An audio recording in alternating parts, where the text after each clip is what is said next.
We grew up in the slums of Rio de Janeiro, very poor and very dangerous place.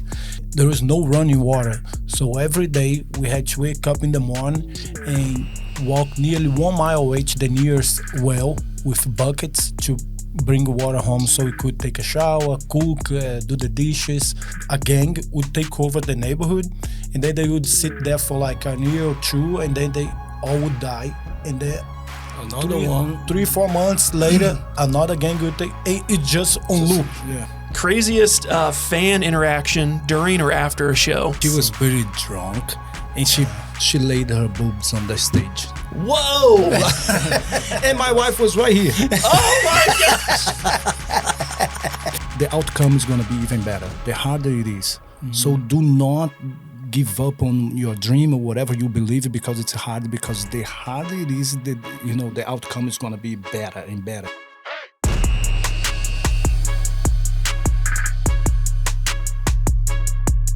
What's going on, everybody? My name is Ryan Snaadt. It rhymes with odd, and you're listening and watching the Rhymes with Odd podcast. Today we have two amazing guests in the house. We got the Brazilian twins. We got Wagner and Walter. Welcome in, guys. Well, hello.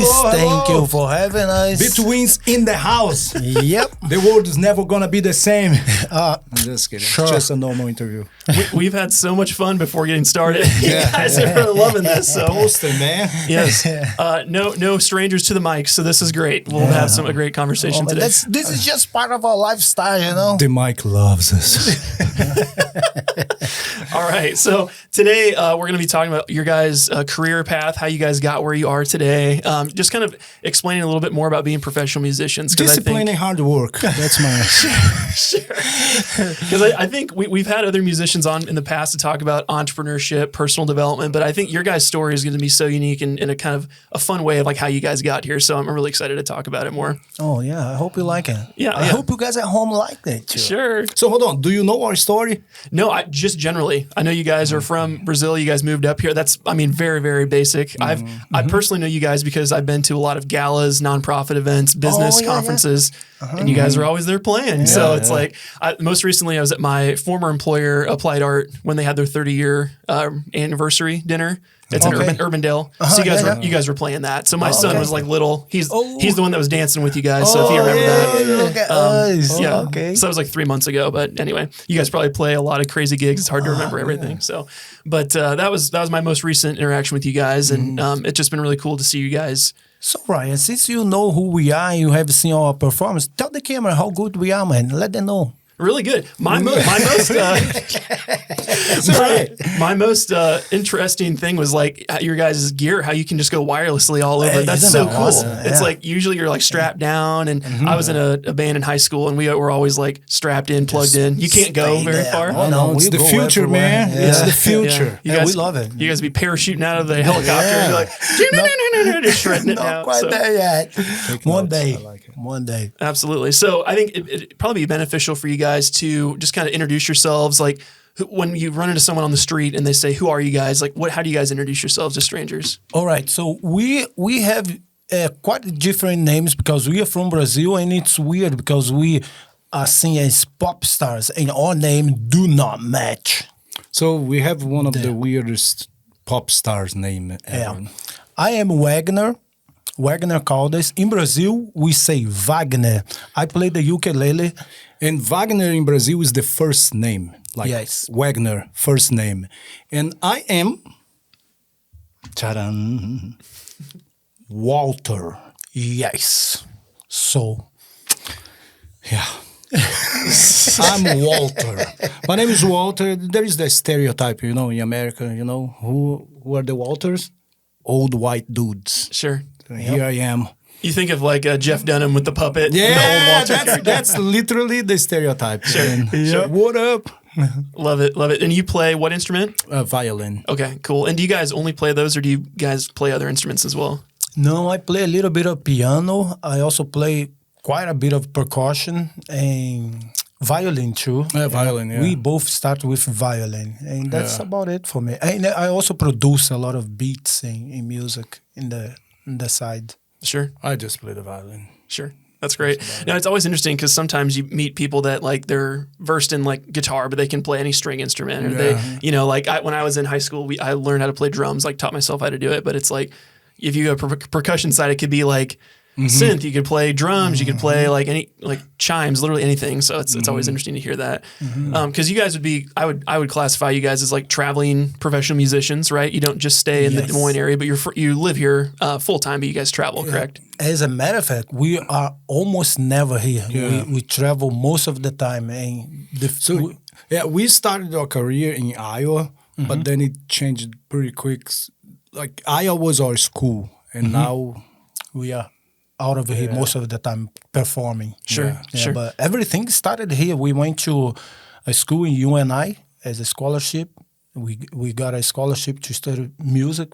Yeah. And we started the band as we were in school. Yeah, and they start taking off, and we just went with it. But Iowa is a good school, and now we are hitting. Yeah. That's super cool. Everything we are doing out there, we learned here and took out to the world, and it's working pretty well for us. Sure. I love to hear it. I think before we get to current day, I want to kind of jump back in your guys' story to hear like how the heck you guys got here. Cause like going from like Brazil here is like, I always wonder, how do you guys get here? So tell me a little about your guys' origin story. Like where'd you grow up and how'd you guys end up in Iowa? So my brother and I, we grew up in Rio de Janeiro, Brazil. However, the part of Rio de Janeiro where we grew up is not a part that a lot of people know. We grew up in the slums of Rio de Janeiro, very poor and very dangerous place. And the poor and the danger that we grew up there is quite different than what Americans know here.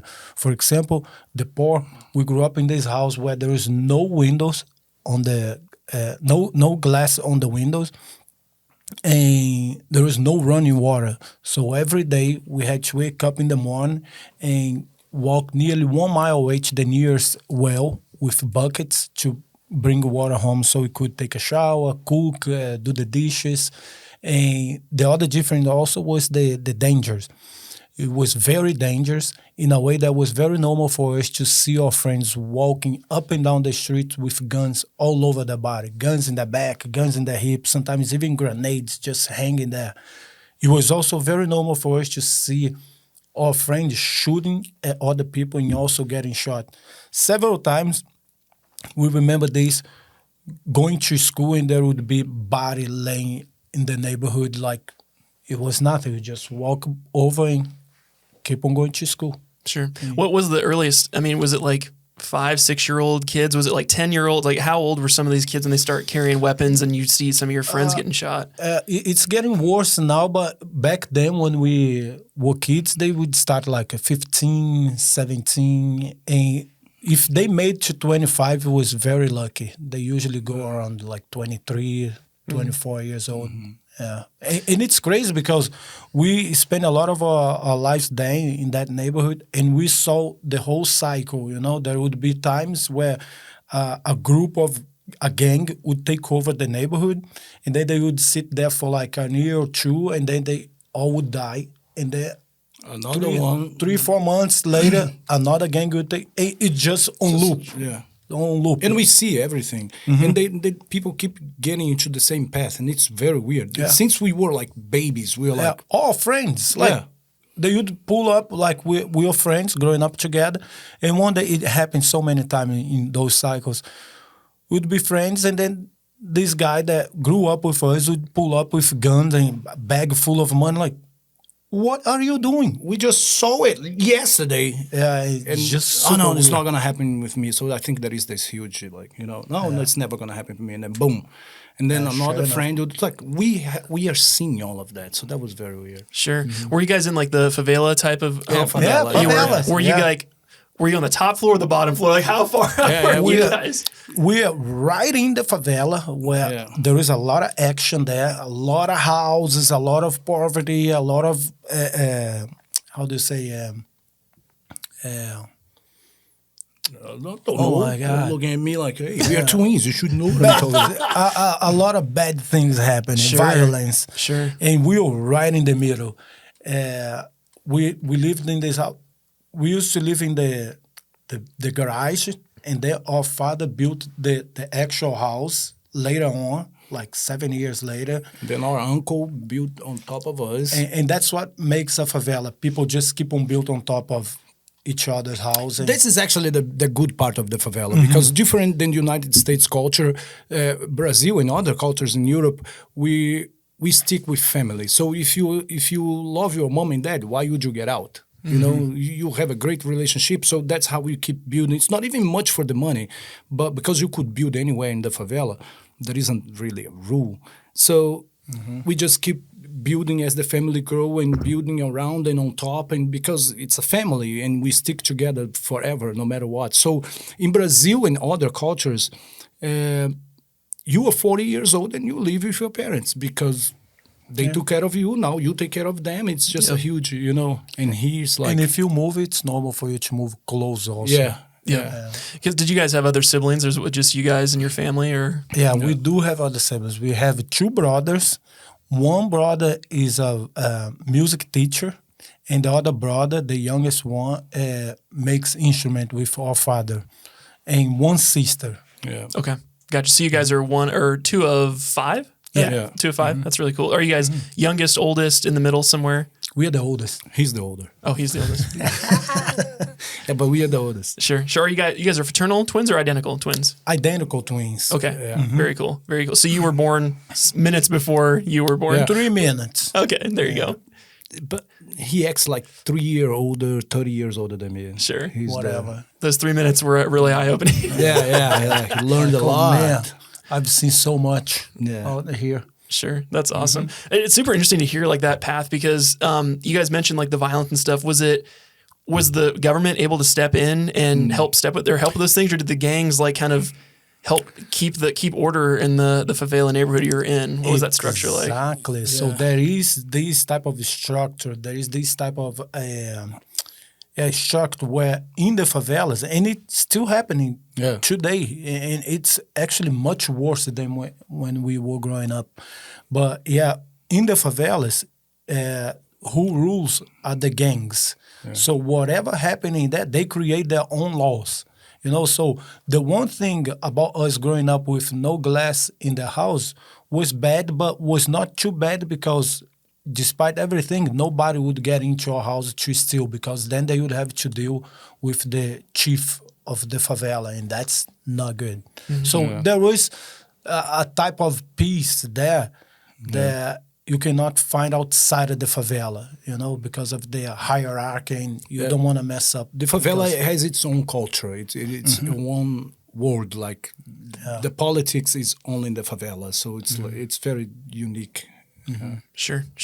So as you guys are growing up in that world, how did music kind of make its way into your guys' household to kind of bring that first into when you guys started doing that? Yeah. So growing up, our father, the reason why we play the violin today and we do what we do is because our father, he makes violin and cello and viola, all the classical instrument he makes by hand. And he started learning how to make those in an orphanage. So his mother couldn't afford raising he and his brothers, so she had to send everybody to an orphanage.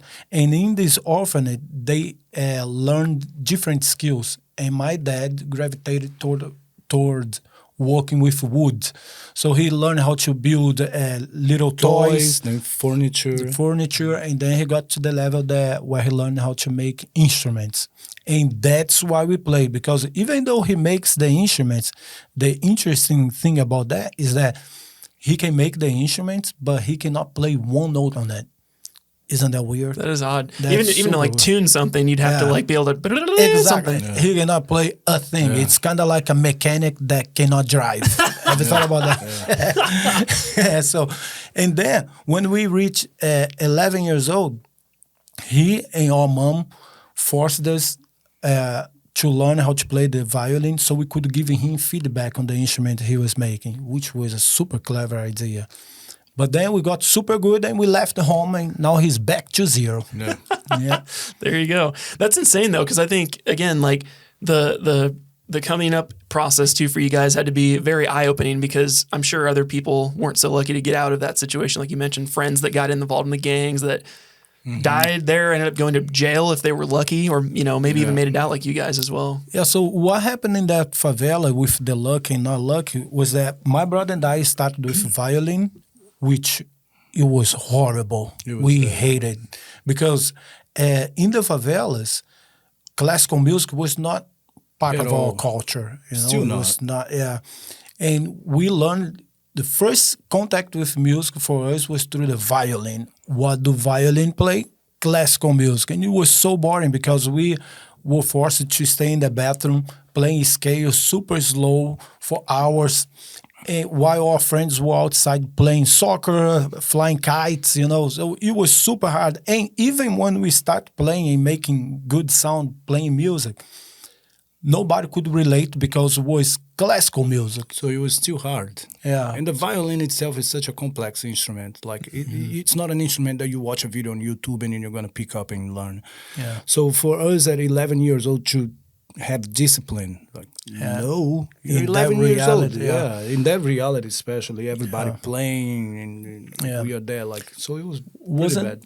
Wasn't until later on that we figured out that we could play pop music from the radio just by hearing it. We could oh my God, we can just listen to the radio and play, and that's when it became fun for us. Because when did that first happen? Like when you guys could hear a Katy Perry song and be like, "Hey, well, let's just figure this out by ear." Yeah, we took a good 3-4 years, huh? Maybe more. Even more. More. So you guys we were played a bunch of 13, 14 when that happened? Yeah. It was around 14, 15. Yeah, 14, 15. Because we played a bunch of classical music and then we figured out a song that was playing the radio, a Brazilian song. It's like, oh my God. And then we start playing like, whoa. And then another one, then another one, then another one. And I remember that one was that don't kill me, can only make me stronger. I don't jump. Well, Kanye West, yeah, I love it. So we played that and it's like, okay, game over. Yeah, and then we started having real fun. Sure, that's really cool. So you guys are learning by ear and everything. Was the goal to use music to make that a career? Is that something that just kind of happened along the way? Was that always a vision for you guys? We were pretty good at what we were doing with the classical music. So we did a concert in Rio. We did a concert there, and there was 2 ladies watching the concert. We did with the orchestra from the Slums. So that orchestra got a lot of attention because it was orchestra of poor black kids from the slums. So playing classical music and violin. Sure. Something you just wouldn't normally see. Yeah. So we did a concert in Rio de Janeiro, and these 2 ladies showed up and they asked to do an interview with my brother and I after the concert. They watched the concert, like, hey, can you do an interview with us? One lady was Brazilian and the other one was American. The Brazilian was translating to the American lady. So we did the interview there. They loved the interview. They asked to come to our house to finish the interview. We thought it was a pretty bad idea. We tried to convince her not to, but she insisted. So she came to the slums the next morning and did a full, almost like documentary with us, following us everywhere and recording the favela. That interview aired on NPR radio. We didn't care because we didn't know what NPR was. It was like, yeah. Somebody in Iowa heard the interview and had the great idea to fly us here to play at the World Food Prize because a Brazilian guy was getting the Nobel Prize. So they decided to surprise him with us. Hey, look, they're Brazilian. They're playing classical music for you. So they flew us in. We played 2 songs. So it was like a 20-hour trip for 2 songs. And we stayed here for 3 days. Yeah. Hotel Fort Des Moines. Oh, nice. Nice. What's up? So, I mean, what do you react when you first get that call? Like, where's Iowa? Like, I'm sure you guys are like, where the heck's that from? And that was very early on. That was our first trip outside of the country. Yeah. So that was super interesting and scary at the same time.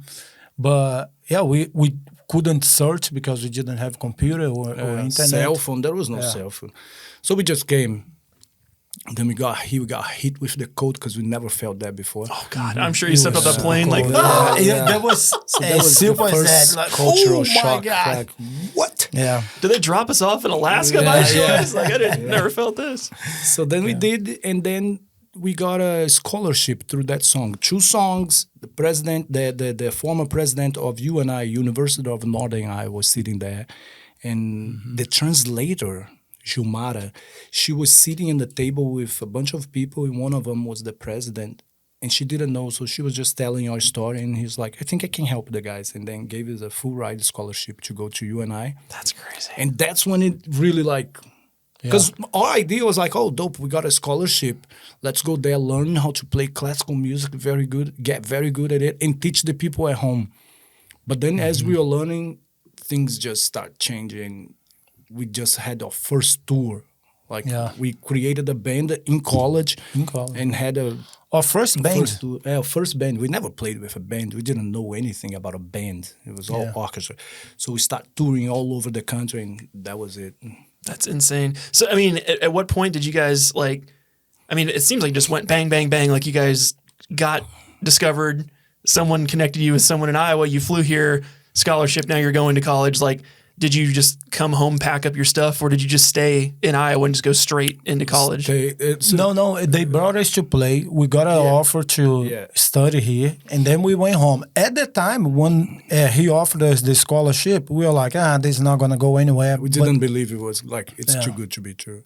And then we started receiving letters from UNI, like, oh my God. Mail. Like, that was crazy, because there was mail getting into the favelas with picture of the dorms, asking us to pick the dorms. Sure. It's like, what? And you're like, no one's ever mailed me anything. It's like, what? I'm a 17-year-old kid. No one mails me anything. We never told our parents because we didn't believe anything was going to come out. Are you serious? We never told them. So your parents are getting these letters like, what the heck is this? Yeah, so we're like, oh, this is for the people in the United States. And then we're like, oh my God. So we signed everything, did everything, and we still didn't tell them because we're like, we don't want to, keep their hope up. And and then we came here later on. I think we got there at the end of 2017 to UNI, and no English.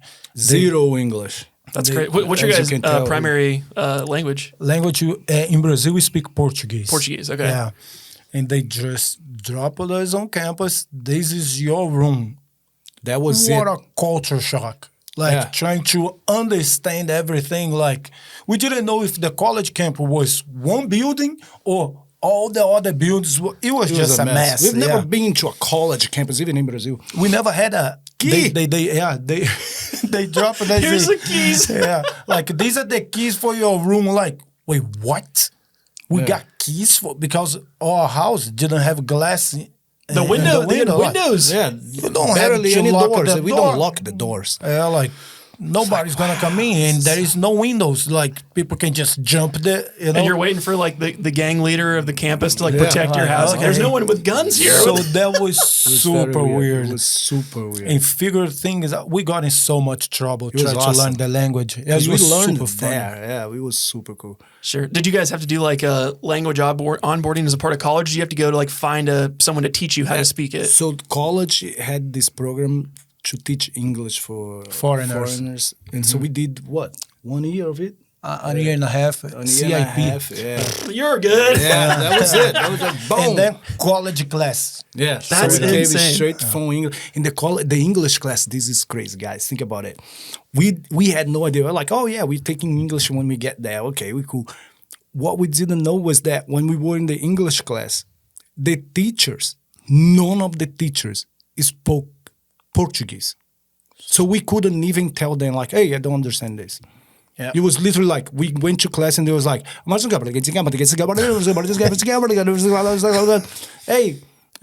eu não entendo. Like,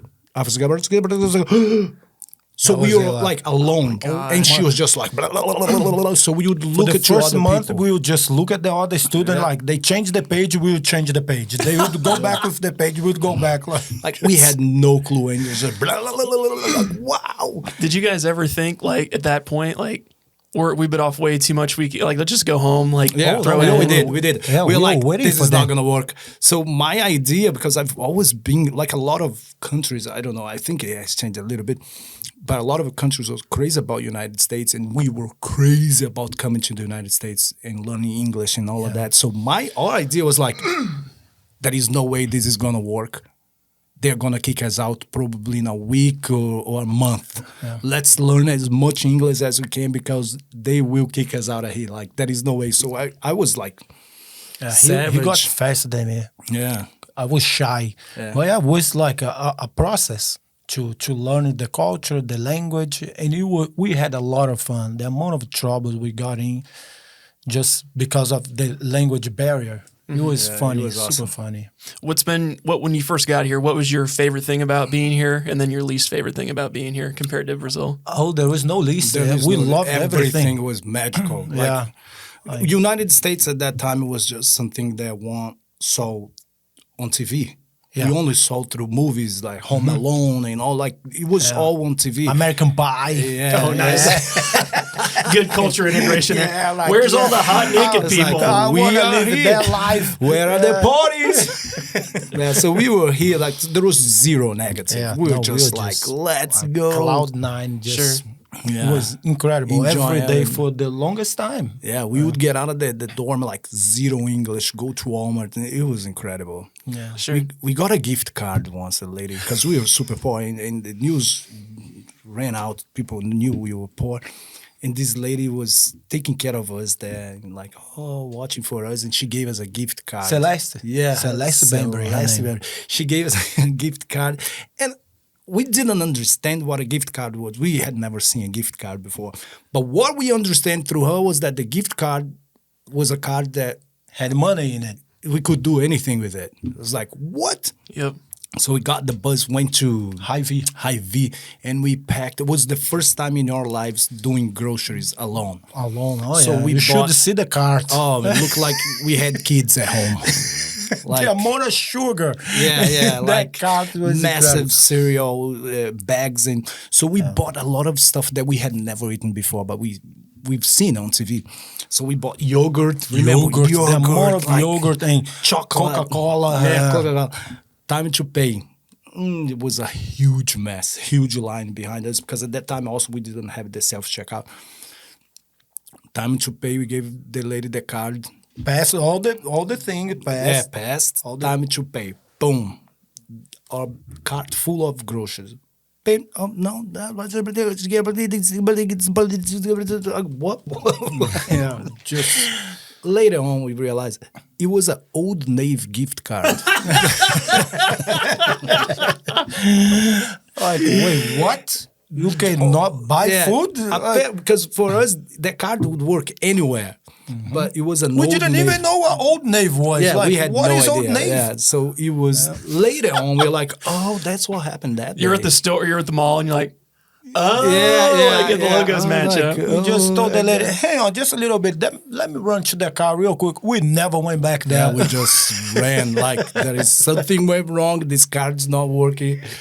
So we were so happy that we were gonna eat those stuff. Yeah, so we have so many stories like that. like Sure. just language barrier stuff. That is awesome. Hopefully somebody like helped out or like you had to put half your stuff back. You're thinking like, Oh, no, this we- is an endless amount of money on this card. Like we'll Yeah. take some of this, we'll take some of that. Yeah, it was all bagged. We just left the bag. in the- Everything. like we just ran. 100% of what we had in the cart stayed. Yeah, we Hy-Vee. didn't take anything. We just ran away. Like, what happened? I don't know what happened. That's crazy. That's crazy. So you guys are figuring America out. Obviously, it's a complete culture shock. I'd feel the same way if I got dropped in Rio. Like, figure it out. On that note, I think every human being should go through do that. that. It's Sure. such Incredible. a like unforgettable experience, you know, like And- just go to a place and figure it out. Yeah, I loved it. Like everything was good. All the memories were incredible. Yeah. Sure. I know for me personally, I went to Europe. So I went to London, Amsterdam, and Paris when I was in college. And then my wife and I did our honeymoon for 2 weeks in Greece. So that was our dope. and that was her first time leaving the country. So literally like jumped off the deep end. Thankfully, a lot of the places there are bilingual. They can speak English, but I couldn't imagine like going to like somewhere in the depths of Asia where there's no English, That you know? was pretty much it. Yeah, it's like complete different planet. Yeah. It seems like, but Yeah, it's planet. cool to That's see very like good. how people live because it's like there's so many ways to live, and there's how people eat, how people talk, how people get around. It's like, it's just an interesting thing. Yeah, we felt it, man. It was dope. That's It was awesome. really nice. So you guys are building this band, you mentioned. Were you guys just doing more of like duet work together? Or did you have like a couple piece of like an ensemble together that you made music with? So yeah, we went to college to do music. So we played in the orchestra, and we started getting a lot of little Requests, gigs from the university. Whenever they would have something important going on at the university, they would have my brother and I welcoming people, just playing cocktail, walking through the tables, which was very nice. But they start getting busier and busier and bigger, the events. So we came up with the idea, like, how about we build a band? We knew a musician from the orchestra, bass player, Riley Shit, and he was our first bass player, and we played with him forever. And through him, we found our drummer, which back then was Jason Radcliffe. And we started this small band. We had no idea what we were doing. They were a little bit more Advanced. and they spoke experienced. English. Yeah. So they helped us a lot at the beginning.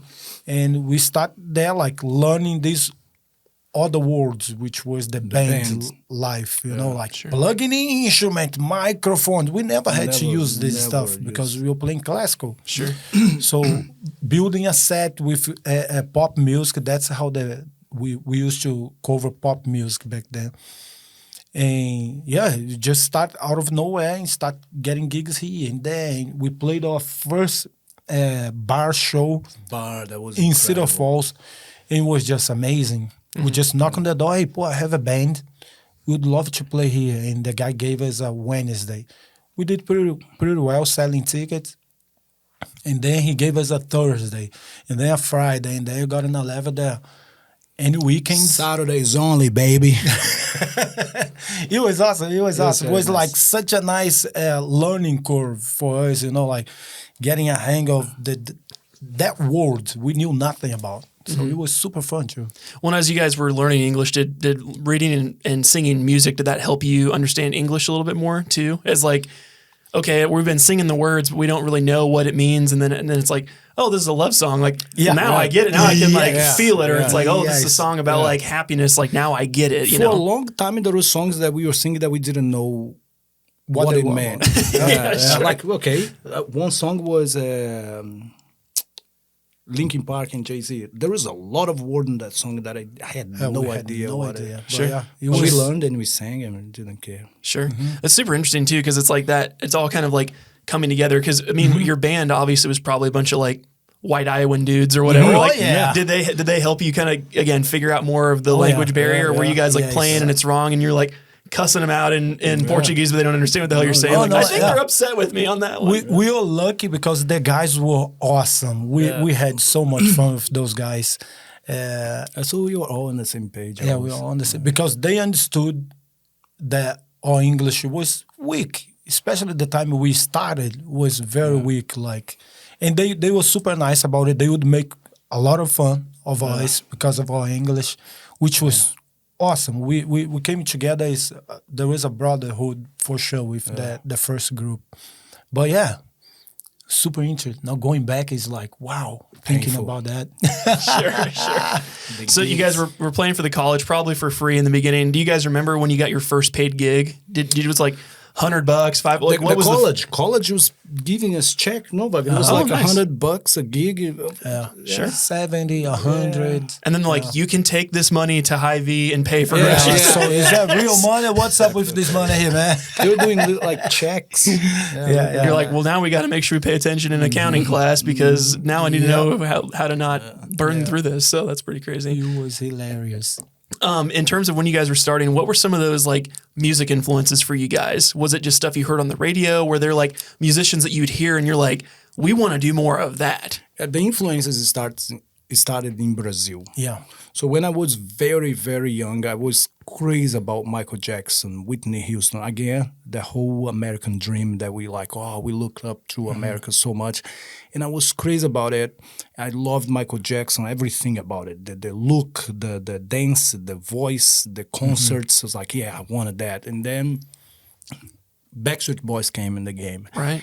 And that was my first like, okay, I need to do something about it because I liked Backstreet Boys so much. I started a boy band, but we just mimicked the voice and danced. Dance the song. Like, Yeah, you know? so that was the first like, That was embarrassing. yeah. Showboy AJ, right here. Because I mean, as you guys are hearing this music, you don't know what they're saying. No, but, no, but it just makes you tap your foot, makes you swing. Like, I can dance to this, but Not at all. I Like, don't want messes on it, be a friend of mine. hey, Keep my life in my that's how they ear. used to sing. That's the English we used to hear. People say go need a sig in my and by. Oh, yeah. Like that was literally it. dude, have you guys heard? There's a Vietnamese rap song. Have you guys heard this? It's like super popular. Same thing. Dude. I have no clue what he's saying. Yeah, but it's cool. But I'm bopping to it. I'm like, that's it. Yeah. I think I know what you're talking about. I'll pull it up here in a second. We'll play it because I think it's one of those things, man. Like that's how music's so powerful because it can transcend language. You're just Languages, like, yeah. I have no clue what the hell they're saying, but like, I can answer this. Yeah. This is good. And that was the beautiful thing. We made, because we didn't understand, we made of that song wherever we want it to be. I don't know. Everything was a love song for me, man. I don't know. Messes on my random by. Letting by. Real life. Yeah, I did a lot of that. I'm trying to find it because I want to pull it up so I can play it. Oh, here it is. It's Kun Ha Tran. Here we go. Okay. Look at this.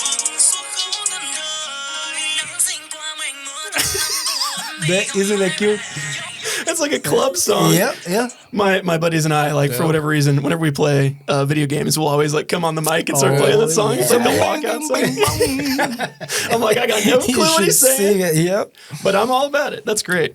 And as you're kind of going through that process, like, I mean, you start touring or start doing. At what point did you guys get your first gig outside of the state of Iowa and start pursuing this as a little bit bigger of a thing? It's pretty quick. Funny thing, we start doing Cedar Falls, and then, which is a small town, and then we got the first chance to go to Waterloo, which was like, oh my God, we are getting to Waterloo, and it was awesome. The market got pretty small in Cedar Falls. It's like 20,000 people. The market got small, so we went to Waterloo. Yeah. 10 minutes away. And then later on, we needed help booking the events because, again, English was a barrier. Writing people, emailing people back was pretty still tough for us.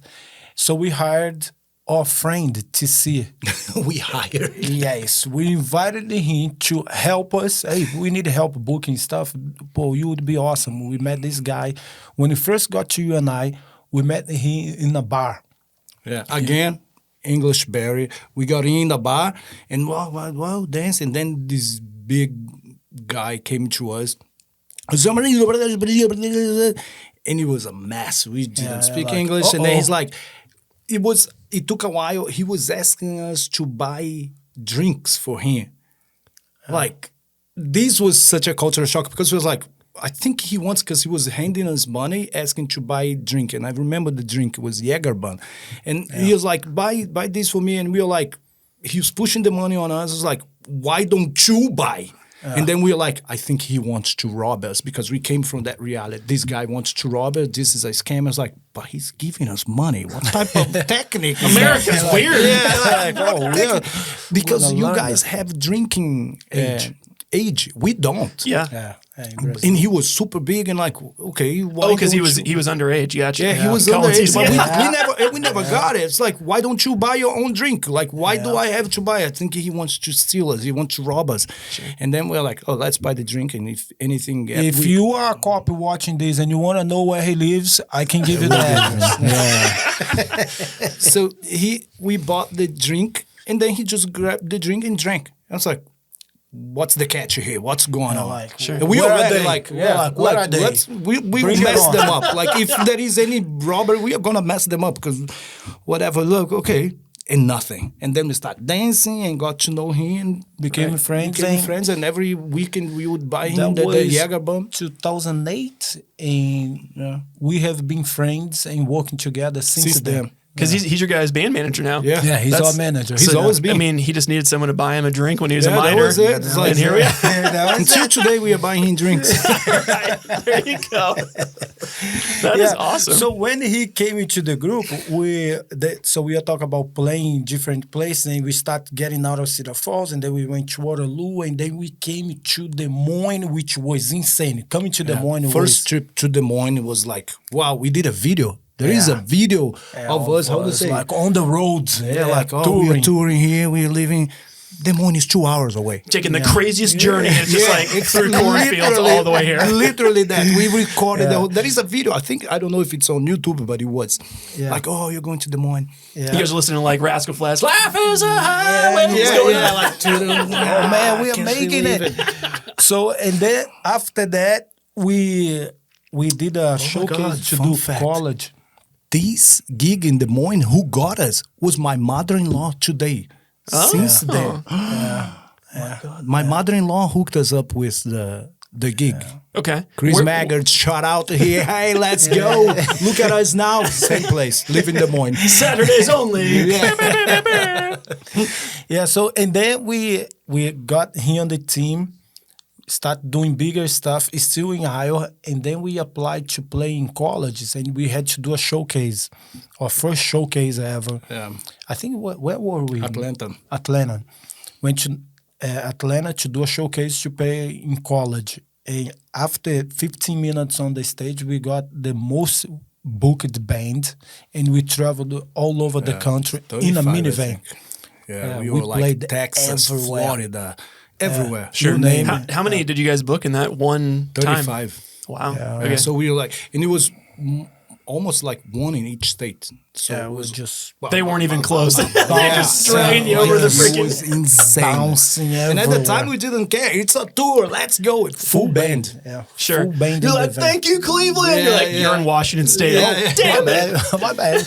Everything's blurring together. And that's when we were like, yes, it's happening. And the funny thing is that we used to play in Cedar Falls in Waterloo, in our town.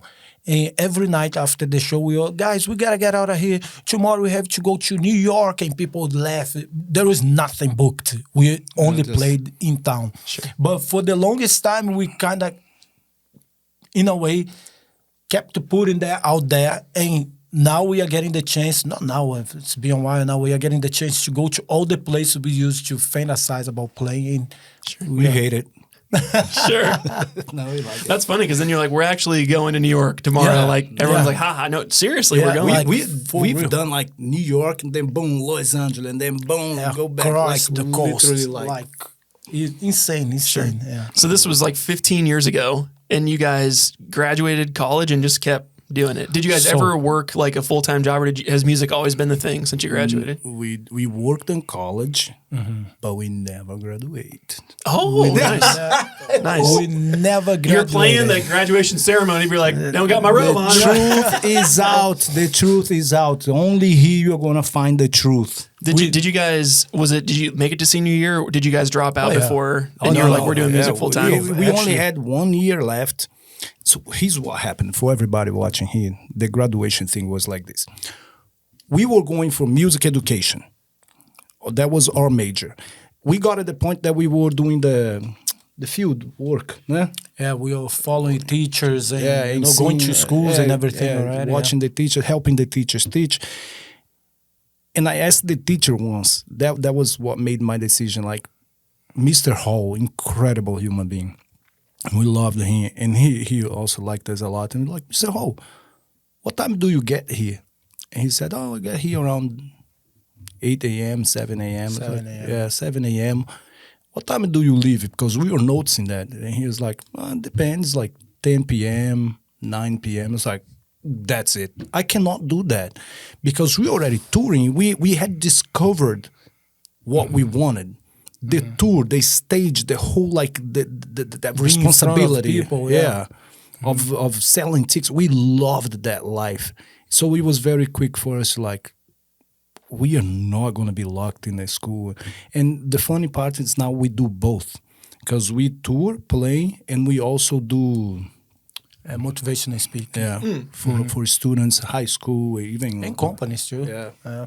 Sure. That's awesome though. Like, and again, like there's no, I mean, it seems like your journey has been like kind of just all over, but it's like, it's gotten you to the point where you are today. So I always say like, never be ashamed of how you got there. Cause it's like, there's always like, no, I'm not. I'm very proud. It's a very good compromise. Like we got to talk to the kids and tell our stories and where we are, from where we came from, and for them to keeping up. So it's pretty much what we've always wanted. We got the chance to help them and tell them like that they can do just like us. We came from nowhere and we knew nothing, and we are pulling a full dream, off, and they can. So it's very good part of the education that we wanted to do. I just don't want to be there for 20 hours.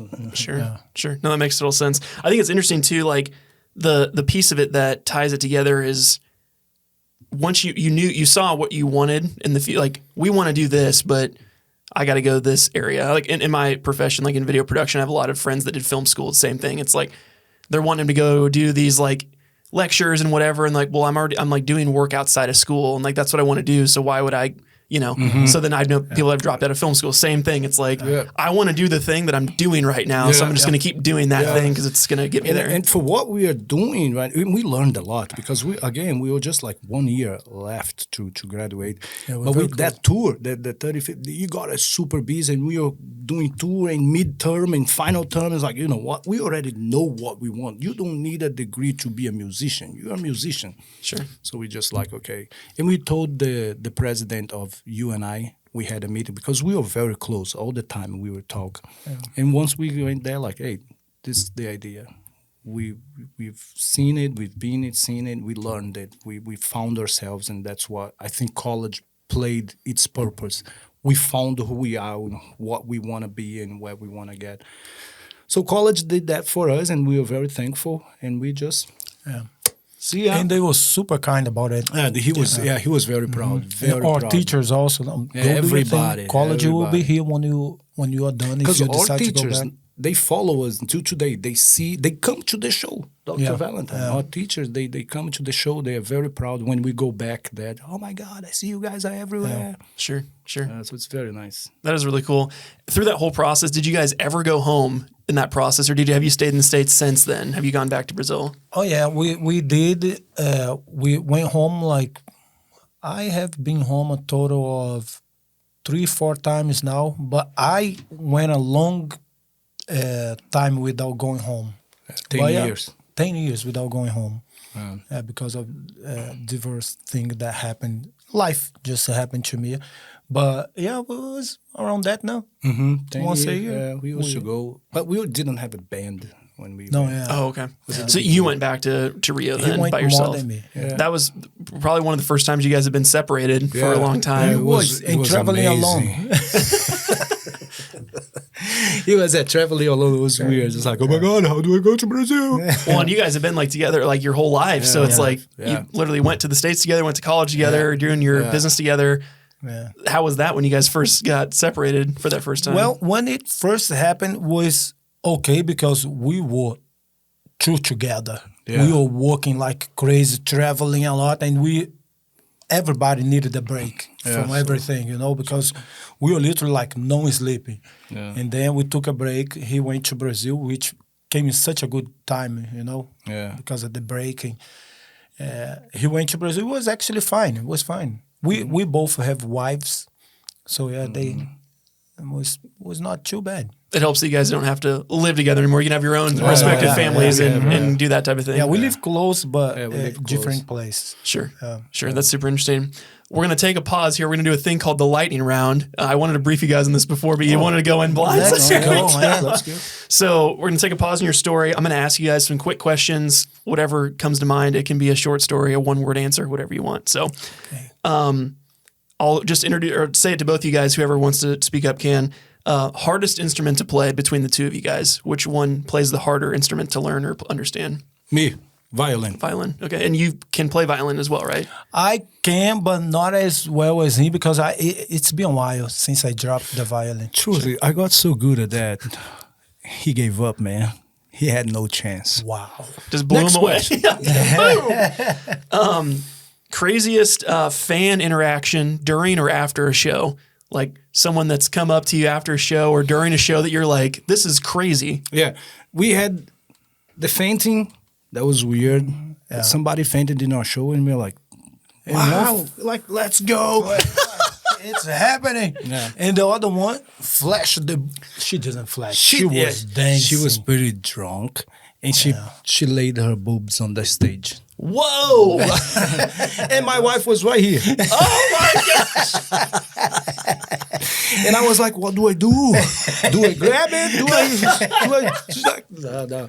My wife was pissed. Oh, I'm sure. She's like, put your titties away. And again, it happened to us, and we were like, yeah, it's happening, rock star lifestyle. Sure. But that didn't count because she was really drunk. Sure. Yeah, that didn't count. It was not because of us at all. No, it was not us. Sure. It was the booze. That is awesome. I love that. Go-to song for if you're losing the crowd and you got to like get them excited, get them back in your set. What's your go-to song you guys will play if you're losing the crowd? We got quite a few. Yeah. We never lose the crowd, man. No, like usually dancing songs. Yeah, when we're losing them, we just play something like boom, boom, boom, boom, boom, boom, and everybody dances. Sure. Yeah. Uptown Funk is a good one. Yeah, Uptown Funk is great. It turned into a classic. Sure. You know, like that song is gonna survive in 20 years. Sure. That and the cha-cha slide from all the way. Yeah. Oh my God. Well, okay. God. That's The a good white one. people need to dance. We Get 'em on used the to court. do to the right Cupid Shuffle. Yeah, Cupid Shuffle. Cupid Shuffle Yep. is a good one. That will always. Yeah. That'll do it. Yeah. It's like, this isn't even a wedding. We're doing the we're at a nonprofit event. Everybody do the Cupid Shuffle. Yeah. And one and two. Yeah. Okay. Any pre-show rituals you guys do, like to get ready or psyched up before a gig? You get on the side of the stage and let's go. Let's go. Not really. Sure. You're not doing the LeBron. You like clap the chalk and throw it in the air. Doing anything kind of weird. Nothing weird. No, we just like The kill them and leave, mindset man. is, like, let's have some fun. This is it. We don't do it. We just kill them and leave. Cool. Favorite part of being a professional musician? Because of what we do and how we do it, I like the amount of people that leave our show happy. It's like a lot of happy people. Our show, we have as we leave a message. We have the responsibility of like trying to make the world a better place. So we use that opportunity of having tons of people watching the show to like, hey, that's a very good opportunity to maybe touch in somebody's life and say everything's gonna be all right, and hey, let's be kind, you know. So that's the best part. It's like be able to touch and change somebody's feeling the way they're feeling. That was his answer. My answer is the freedom. We are blessed enough to travel the world and see new places and meet new people every month, every week, almost every day. We are in a different place and seeing new places, and we get paid for it. This for me is insane blessed. Like, wow. What's your guys' least favorite part about being professional musicians? The responsibility that comes with it, and we take it very serious. You know, like we understand that there is people out there signing checks to have us perform, to be in front of, I think it's so that never letting people down. Never letting it's a people huge down. like, okay. And the only thing that you said, do you have a ritual to get on the stage? The only ritual is we will give everything, always. Sure. Like if it's 10 people, we will give everything. We are playing as if we are playing for 1 million people. So that's hard. Sometimes. And we have had these people telling us, it's like, you guys played like there was 10,000 people here, but that's the mission also. Like, no, we are never gonna let you down. Sometimes it's really hard. So this is the worst part. We take it super serious, and if we have an event and we have to get ready for this, if we have to stay awake to get ready for the event, we are going to stay awake. There is no limit to deliver a good show. That's it. Sure. What's the furthest you've traveled for a show? Alaska. Okay. Juneau or Anchorage or like? By Anchorage was Palmer, and we are going now this month to Anchorage. In a couple of weeks, we are going to Anchorage. Yeah. And how are you guys getting these super far away gigs? Is it just word of mouth? Is TC just cold calling people, being like, "Hey, these guys should play for you"? So we are pretty amazing. Watch the videos. Love it. Yeah, I love it. We have a lot of videos out there on YouTube and songs on Spotify, Instagram, and we have people calling out. We have agents.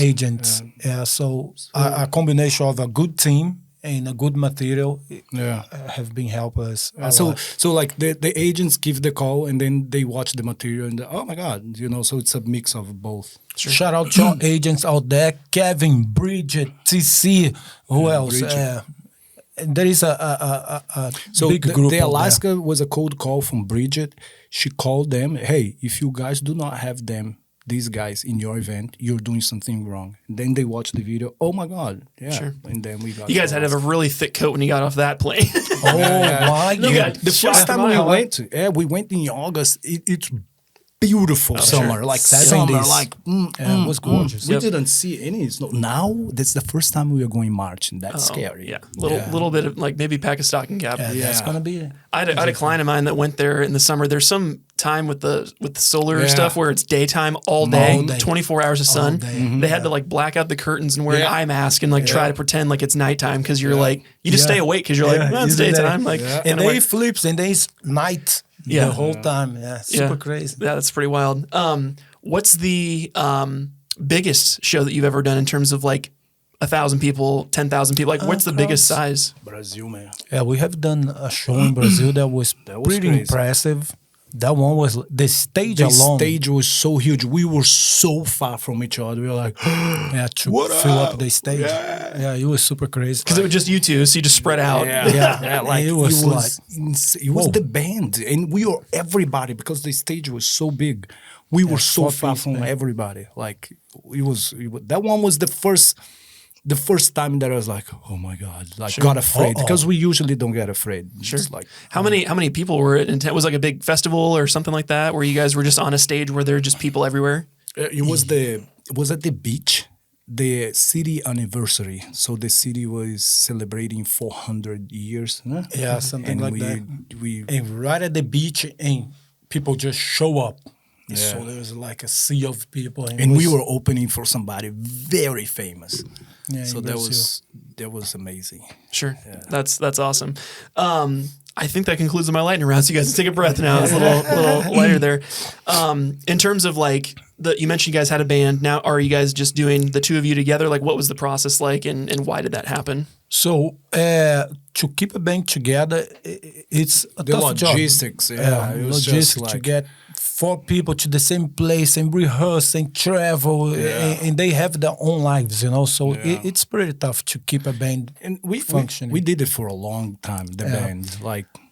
And so then COVID came and kind of changed the landscape for everybody, including ourselves. And now we are doing most of the show, the two of us, with tracks playing in the back. Mm-hmm. And it's been like super nice experience. For the longest time, we didn't want to do that type of show with tracks because we like the raw and live music. But we are actually enjoying a lot. It's been awesome. Yeah. Sure. Because you guys play a lot of covers, but do you do original music as well? Or have you guys made your own like EPs or albums that you put out as well as your covers? Yeah, we do. Yes. We have a lot of originals. Okay. And has it always been that way, or did you guys start as a cover band and then it transitioned? We started as a cover band when we were in college and doing the first tour. That was all cover because even our English, it was like... Yeah, it is still cover, but in between we have some of our own songs. Yeah. But for the most part, we do covers our own way. Yeah. Sure. And as you guys are building out originals and stuff, it sounds like you guys really have hit the marketing hard the last, 10 plus years. What's been kind of the big things that have helped you guys get, again, visibility on a national scale and international scale as well? In general, the thing is technology has been changing so rapidly. Like, so the whole getting eyes on us is... This episode is brought to you by my company, Snaadt Media Group. Do you like the look and sound of this podcast? Of course you do. It's awesome. There are a ton of benefits to having a podcast. Sharing content online, networking with high-value people, and being a voice in your industry, and the list goes on. If your dreams of starting a podcast have quickly turned into nightmares, realizing how much stuff you have to learn and understand to get a published episode out every single week, I'm here to tell you that I can make your dreams come true. As long as those dreams are podcast related. We are now taking rentals for our podcast room here in the Snaadt Media Group studio. Gone are the days of spending thousands of dollars and setting up all of your professional camera equipment and probably screwing it up, learning how to capture and produce a professional level show, probably screwing it up, learning professional video editing, posting social clips on social media, having a distribution calendar, the whole 9 yards. It sounds like a lot because frankly, it is. And let's face it, who has time to do all that stuff anyway? My team and I, that's who. Let us take all of the stress of creating content off of your plate. Simply come in, sit down, record your episode, and leave. A couple days later, you'll have all of your files sent directly to your inbox. It really is that simple. Our quiet studio off the beaten path in Granger, Iowa comes complete with soundproofed walls, as you can see here, wood backdrops, as well as a neutral backdrop, and professional lighting. Utilize over $20,000 worth of camera, audio, and lighting equipment with this turnkey space. You can not only use this podcast room, but other parts of our studio to capture social media content or more conversational pieces as well. We have 3 different packages that can suit your needs and your budget. So let's bring those podcast dreams to reality. For more information about starting your very own podcast here at the studio, visit snodmedia.com/podcast. Now let's get back to the interview. We have been using a lot of the social media tools, Instagram, Facebook, YouTube, and that's another part of our job that we love is to create content. We love being in front of the camera, doing music videos. So this is another form that we use also to capture audience and bring them to our team. And I would say also that the shows, once people watch our show and understand who we are, what we do, it's instantly they become our fans, our friends. Sure. And this is the other funny thing about our band is that a lot of our friends start as fans and then they become friends because they follow us for so long and then we meet so often and they come to our friends. houses. They come to parties. Like everything we do, we call them and. Yeah, it's pretty nice. Sure. Well, as you guys are like navigating that, it's like music's kind of giving you guys everything. It seems like in life, like everything gave you a way out of your rough beginnings, but also like free education has given you friends. It's gotten you like to America to like live this dream out. It's like really cool to see that. And we appreciate all of that. That's why we like keeping our fans close to us because if you support us, you are beyond the fan. You are friends. You care. You care about us and we care about you just as equal. Yeah. Well, and as someone that's doing this full time, can you explain to people that don't understand, like, what are the revenue streams that you guys can make money from? Obviously you can do a show, but do you guys do other things where you can sell music online or merch or like other things? Like what other things do you guys do to make some money that way? Yeah, so we are still these days, we are still hands-on when it comes to make money. We make most of our income comes through shows. And we have 4 different revenues that we make money with shows, which is corporate. We play corporate events. We have theaters, which is one of our favorites now. Yeah. So much fun. Festivals. And that's it, huh? How about that? And funerals. Corporate with companies and Uptown weddings. Funk. Let's go. Get up. Jerry was a happy guy. Get up. It was for you. So but then we also online we do have a merchandise. We have a store online that you can buy T-shirt, top hats. You can buy everything. So go online, check it out. And we have a lot of super cool stuff. In music also. Yeah, in music we do the Spotify. Sure. When I hear like the streaming side, it's a lot less money than people think. Like yes, I was watching something somewhere. I think Snoop Dogg said he got like 1 billion with a B. Streams and he only made like $42,000 from that. So because social media is changing so fast, those numbers really shrunk because it used to be more like as soon as YouTube came out, you could make some money, but nowadays we don't even count on it, like not at all. Sure. And because we started as a live band and we started everything as shows, hands-on, being there. Our social media was not the priority, even because when we started, there was no social media. So we are still adjusting to the whole like social media and followers, and because we are more like hands-on band performing. A lot of artists, they do the other way around where they start building a follow online and then they do a show. We start the other way. We start doing shows and Now we are building a follower. Because are you guys pretty active on TikTok? Is that a platform you guys are on? We are TikTok, Instagram, in Facebook and YouTube. Sure.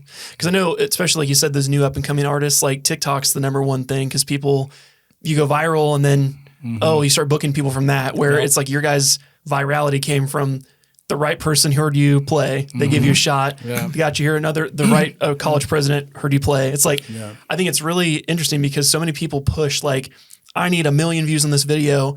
But for you guys, you just needed one person to hear you that could make the difference. Tell me a little bit about that. Like the power of just playing, like you said, playing a show like there's 10,000 people when there might be one person that hired you for a private event. It's very simple. When you do in any area, when you do what you love, you truly love, things are going to happen. And it can be anything you do. Do what you love.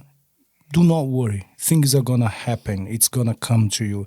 And I've always preached that, and sometimes I felt kind of guilty. Never mind. What was that about? It's like, do what you love. Some people don't like that.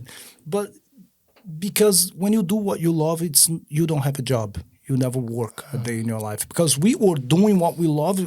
That's like covering, like, there is 10 people there. We love playing no matter what. If there is one person, So we are going to give you our all because we love that thing. We love being on the stage, even like for each other. Like, we dance, we screaming, we are sweating, and there is only 3 people. And they're like, oh my God, this is insane, But again, it goes back to we love doing that no matter what. Sure.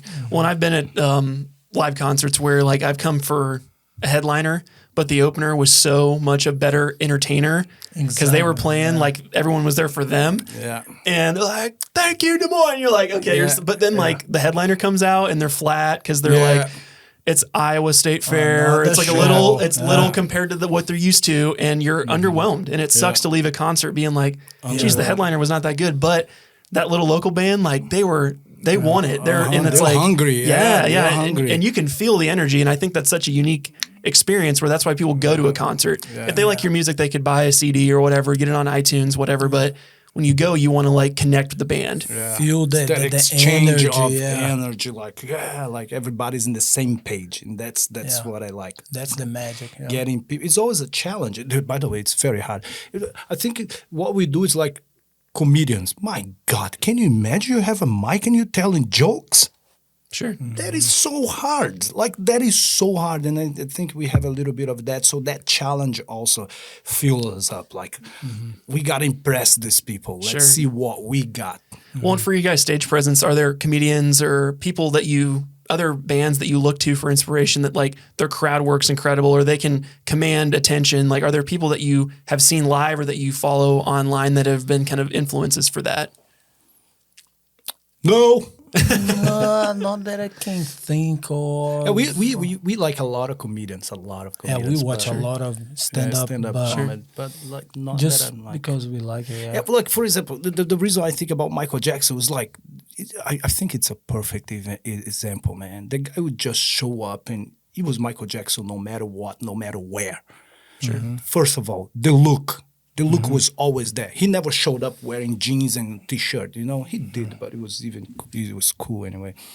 But he was Michael Jackson. The energy was there from the beginning. He pow, and then do the dance, and everybody was waiting for that moonwalk. And when he did as if it was his first time. And the voice, pow, go there, watch YouTube. Every show he's sweating and dripping. That's a real artist. That's what I want to be. I want to be that guy that every time I step on the stage, you will feel and you will like, wow. Oh, I just watched the Ludacris at the State Fair.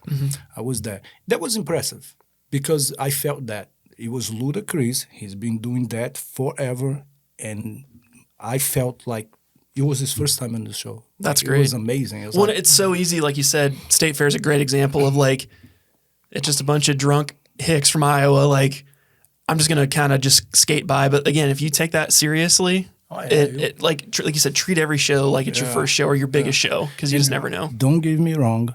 Sometimes it's very hard. It's very hard. No, but sometimes it's hard, but you just like, okay, these people paid. It's again their first time. They want what they heard about. They want what they saw on a video. I will give you. And that again, so it's a mix of love and the challenge. That challenge of like, I will deliver the best job you have ever seen. You're gonna leave that door like wondering what happened here tonight, and that challenge drives us like, let's go. I think it's a Sure. We were able to build a product that it doesn't matter if we come before a big band or after a big band. Yeah. It's gonna be a fun time. Sure. So this is like such a, Yeah. it's super awesome to be in this position. I would look forward to that. At this point now, are you guys just taking headliner gigs? Do you take anything and everything? What's kind of the ideal place for you guys when you're booking gigs? We are on a level now that's very hard to take anything and everything because the amount of things coming. So it's very hard like to get everything we want because there is not enough days in the year. So we gotta, now we're in the level that we gotta pick very wisely what we want because it's so much coming on our way. Because you said your first big wave was 30 gigs that you got from the college show. How many gigs are you guys typically doing in a calendar year now? Before you're doing 30 and now it's like, what's kind of the number that you're hitting in terms of gigs these days? I think last year we hit, which was an okay year, but we have done more. But last year alone, we hit 120 plus. Wow. But like everywhere. Yeah. That's insane. So a lot of those. Hold on just a minute. People at home don't mind me. The gun show. Jeez. They know. Yeah, so a lot of the down days are traveling to the next place. Yeah. Play here. And sometimes we do not have down days. Once we were in Phoenix, finished a show, threw the violin in the case, went straight to the airport to do another show in Colorado. Like that was just miserable, horrible. Sure. Yeah. What's the longest stretch you guys have been on the road for those consecutive shows where you don't even come home? Every year. It grows. So last year was weird. Like, go. Insane. And then, so every year it's like, go. Last year was 3-4 weeks out. Okay. Just straight out. Yeah, and then we come home for like a week, maybe less. Do 4 days. Wash the clothing, go back out again. Sure. Yeah. Who have been the any noteworthy people you've played for, or like people you've met? You mentioned like the president of the college was at one of your concerts. Like any other like large profile people that have been at your concerts that you've played for, or people that you've seen that you would feel happy talking about? Yeah. So we live 2 lives: the American life and the Brazilian life. In the United States, we were blessed to see some very fun stuff. For example, several years ago, we found ourselves in a crazy party in Bel Air, hanging out with Snoop Dogg and Chris Martin. It was incredible, like straight out of a movie. And we played there. Yeah, we closed the night. After Snoop Dogg, he's got nothing on us, man. Snoopy, step up, man. That was awesome. And then in our lives in Brazil, it's even crazy because since early on, we have always had a nice relationship with celebrities in Brazil, like people that you'd never imagine that would be hanging out with us, and that they were, So we even got the key for the city. We got the key for the city. We are the youngest one to in get the houses that you don't even need keys. Exactly. Where is that? It's at home. Oh, is it? Yeah, they made a whole celebration, and it was actually very nice. That was our first key. Yeah, we were the youngest one to ever get the key for the city, and it was pretty nice. Yeah, that's insane. Yeah. So, I mean, as you were kind of pulling it all together here, what do you think those 14, 15-year-old brothers from the favela would think of you guys now? Like if they got just a snapshot picture of you guys on the stages you guys are doing, what would you guys think of yourselves as when you were teenagers? Oh man, I would think it's pretty dope to get to see where we got. Oh yeah, that's pretty dope. It's incredible. Cool. And we appreciate every step. Like it's not like we are not seeing Oh yeah. We are recording oh, check this out. Yeah, we were with Snoop Dogg. We're like, oh my god, Snoop, take a picture. like literally. It's we on don't Instagram. pretend. Yeah, we don't. we're We like- try to pretend, but no, we are living it Those like, mean like- the moment. Like, Hey, oh what up, my man? god. Same party as Snoop Dogg. Hey, what up? Hey, what? No, yeah, it's incredible. Yeah, we looking back. see it. We see it. The Hotels, blessings. Yeah, like the hotels we stay like. Oh my god, we Five-star, call crazy. home. Yeah, we never thought that was. They got robes. Yeah. Yeah. Oh yeah. Oh There's a yeah. robe. And we use it. We like. They got chocolate. Yeah, no, we call home. To today, we call home and look at this place where we are staying because everybody in our family is still in Brazil. We call them all the time. I know, hey, we're in this resort now. Check this out. It's still like we still appreciate everything. But we also post a little bit of the Super 8s. Yeah. Because like it's like this all the time. We All the stay in time. the crate like Ritz resorts, Yeah, like Ritz. crazy Orlando, and then we gotta get out of there to go to another. There was one that we stayed in how do you call it? A mini. Oh my god, it was a Motel, weird- like a little motel. Yeah. So sometimes we hit Yeah, we those still- too. we 'cause- still- Yeah, we still do. Still But it's a go very down. good like balance. Yeah, Yeah, it's a super good cool. balance. Yeah. There's that TikTok trend. It's like welcome to Genovia, and they open the blinds, and it's like cornfield, like shit, like look at where I'm staying for work, and it's like crickets, you know, like for real. the crappiest place you Oh, can it's go. a good balance. I like it. love Just it. to humble us, Sure. just to remind us, hey, Sure. To tie it all together, too, what advice would you have for young musicians that are out there really cutting their teeth and trying to chase this dream? Like, what would you tell somebody that's that 20, 21-year-old that's like, I really want to do this, but I'm kind of like, do I go get a job or do I pursue it full time? Like, what would you tell that person? So before we even give it this, no, let's just give it the thing. We decide it was super hard at the beginning, like super hard. Here in the United States, we lived the hardest time of our lives, even though we grew up in the slums. The hardest time of our lives we lived here in the United States because we want to become a full-time musician and we didn't have money, you know. So through those times, the period where we will find ourselves and try to build our name, it was super hard. because we were renting. That we left the college, so we didn't have a room anymore.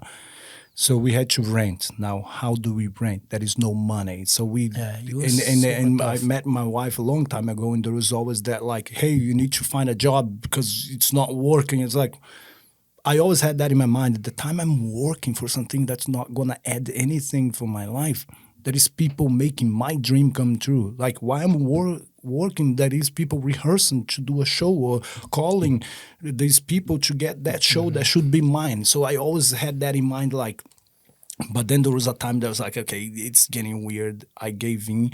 So I worked in a price chopper, supermarket. Grocery store, yeah. Grocery store. And they asked what I want to do. And I was like, stocking, because I could stock from 9 p.m. to 2 a.m. and I didn't want anybody to see me working because we already like, you know, building, the money was not there. And that also is very important, why you should do what you love, because if the money is there, awesome. If it's not, you don't care because you still love what you do. And that's what happened to us. So I asked to do that so nobody would see me.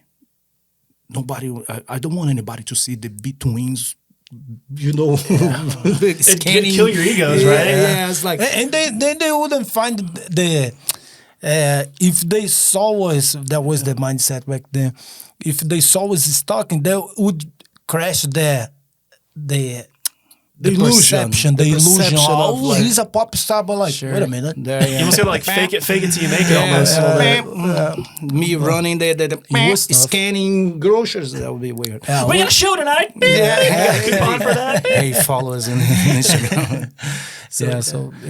But if you are trying now to get into the music world and you're just getting started, hang in there, keep on going. And if it was easy, everybody would be doing it. It's a tough one too, you know. My pursue. advice is, it's supposed to be hard, and we figured that out a long time ago. It's supposed to be hard, and once you make peace with that, oh, it's game on. It's supposed to be hard. The harder, the better. This is a very simple concept in life. the harder the outcome is going to be even better, the harder it is. So do not give up on your dream or whatever you believe because it's hard, because the harder it is, the outcome is going to be better and better. Because we did, like we said, like the worst part of this career is the responsibility. That will never end. As a matter of fact, it will only get bigger, the responsibility. Things that we don't talk when you talk to people is, last week or 3 days ago, we were packing the car at 3 a.m. It will never end. We had to pack the car at 3 a.m. We meet at 3 a.m. We don't even see a problem. We're just like, okay, I'll see you tomorrow at 3 a.m. Let's pack. Okay, let's go. To hit 9 hours on the road. 9-hour drive. Bob, okay, 9 To hours. play an hour and a half. Yeah, we got it. So I think once you make peace with Hardship. you're good. Yeah, That's it. It's supposed to be hard, and the harder it is, the better. The bigger is going to be the outcome. And you just face it and go like hungry bear. Yeah, it's the same thing for us growing up in the favelas, in the slums of Brazil. It was different, but with all the violence and poverty, but we will never forget about that, and we are always going to be grateful for that, because that time of our life was such a great school. You know, it literally made us who we are today. It was a setup. Yeah, Like it was a setup to come out of that reality to then face the world. It was easy. Yeah. And we had seen all the horrible things already at a young age. Our first dead body we saw when we were 7 years old. Yeah. Our mom took us there to see it as a lesson. Literally, our mama took us out of the house. Come here, let me show you something. We got there. There is 2 guys dying, full of blood everywhere. And that was the lesson. Oh, if you don't do what's right, this is how you're going to end up. And that we'll never forget. Yeah. So that all of that, the background, the hardship we went through was a good setup to what we are today. So yeah, and the advice, what we just said here now, it's not for musicians only. It's for anything you do in life. It's supposed to be hard. It will be hard, and if it's easy, you better look over your shoulder, because it's not supposed to be easy. We went through some really hard times here, and we don't talk much about it. A lot of people don't know, but it was rough. it was rough. Yeah, it was rough. But the only thing that we did was we never gave up, no matter how dark, because it got really, really dark at times. And we never stopped, ever. Darkest time by far. Yeah. Yeah. Like we were playing. He had cancer. He got cancer. And he told me the day before a show, that was a big one too.